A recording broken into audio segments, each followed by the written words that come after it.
It's 9 p.m. on a Tuesday, you've had a brutal day, and somehow you're on your phone with 3 tabs open, one of them is a shopping cart, and you don't even remember opening it. 20 minutes later, you've bought a candle you didn't need, a hoodie you'll wear twice, and you feel, weirdly, a little better. Then the guilt kicks in. If that sounds familiar, I want you to know 2 things right away. You're not broken, and you're not bad with money. What just happened to you has a name, and it has a mechanism. And once you see the mechanism, it loses a huge amount of its power over you. Here's the scenario almost everyone recognizes. You're not stressed about money when this happens, you're stressed about your job, your relationship, your health, your kid, your parent, whatever it is. And somehow, the solution your brain reaches for is spending, not saving, not budgeting. Spending, that seems backwards, right? If money stress is often downstream of not having enough of it, why would your brain's emergency response be to spend more of it? The answer is that your brain isn't actually solving a money problem in that moment, it's solving an emotional one. And it's using the fastest tool it has. Let's talk about what's actually happening in your body and brain. Because this isn't a willpower story, it's a biology story. When you're under stress, your body releases cortisol, the primary stress hormone. Cortisol's job is to prepare you for a threat. It sharpens short-term focus and pushes you toward immediate, tangible action. The problem is that, in modern life, the threat is rarely something you can punch or run from. It's an email, a diagnosis, a fight. There's no physical outlet for that activation. So your brain looks for the next best thing, something that gives you a fast, concrete sense of control and relief. Buying something does exactly that. You click, it's decided, it's yours, it's arriving Thursday. In a life that often feels like it's happening to you, a purchase is one of the few things that feels like it's happening because of you. That's the trick. It's not really about the item. It's about the feeling of agency the item temporarily hands back to you. There's also a dopamine piece to this, and I want to be precise about it, because it gets oversimplified a lot. Dopamine isn't the pleasure chemical the way pop psychology likes to frame it. It's more accurately the anticipation chemical. Research on reward pathways, including foundational work by neuroscientist Wolfram Schultz on dopamine and prediction, found that dopamine spikes most strongly in the anticipation of a reward, not necessarily in the having of it. That's why browsing can feel almost as good as buying, and why the high from an online order often peaks the moment you hit place order, not when the box actually shows up. Stress spending isn't really chasing the item, it's chasing that anticipatory hit, which briefly outcompetes the anxious, ruminating loop that stress puts you in. So here's the reframe, and I think this is the part most people miss. Stress spending isn't a spending problem wearing a disguise. It's an emotional regulation strategy that happens to use your wallet, which means the standard financial advice, track your spending, make a budget, delete the shopping apps, treats the symptom and mostly ignores the cause. Those tools aren't useless, but they're a bit like taking the batteries out of a smoke detector because the beeping is annoying. The smoke's still there. This is where I want to bring in a study that a lot of people don't know about, because I think it reframes the whole conversation.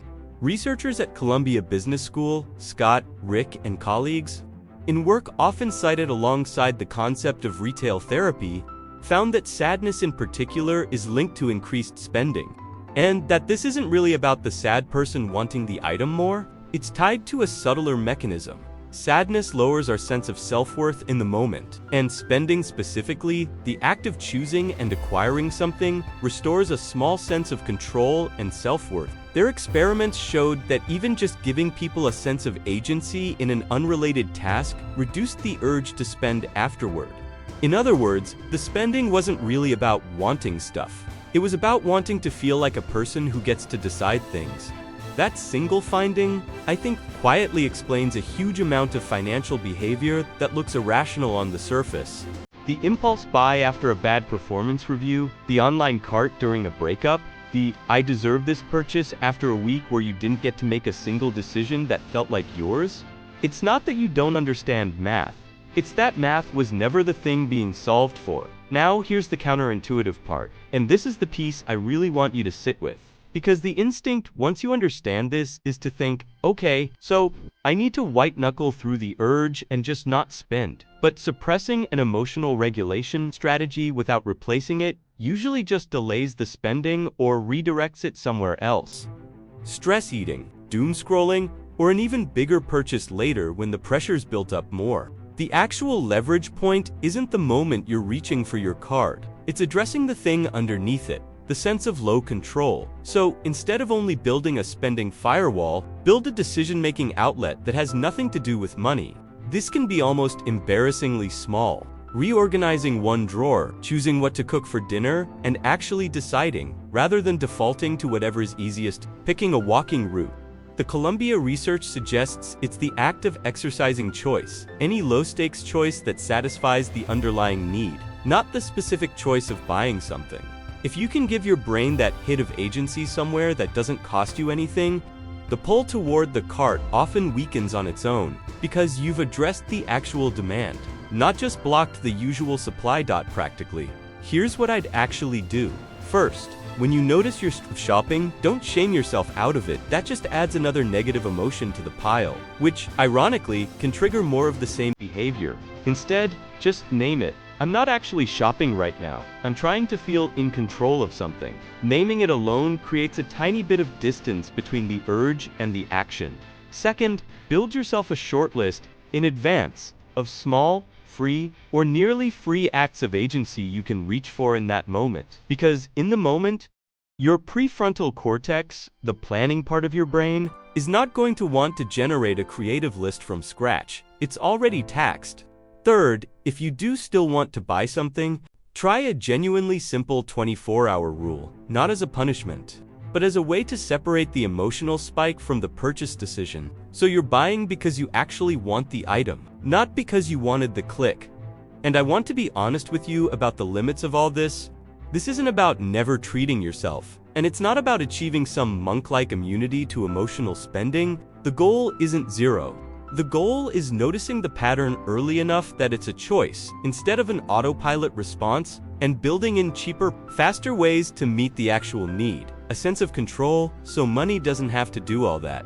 Emotional labor by itself, if there's one thing I want you to walk away with, it's this. The next time you catch yourself with a cart full of things you can't quite explain, don't ask why am I so bad with money. Ask what happened today that made me feel like I had no say in anything. That's usually the real question, and it's a much more useful one to answer. Quick disclaimer before you go, because I say this every time and I mean it every time. I'm not a licensed financial advisor, and this isn't personalized financial advice. Just research and reframes I've found genuinely useful. If you want more of this money and psychology without the guilt trip, subscribe. It genuinely helps the channel, and I'll see you in the next one.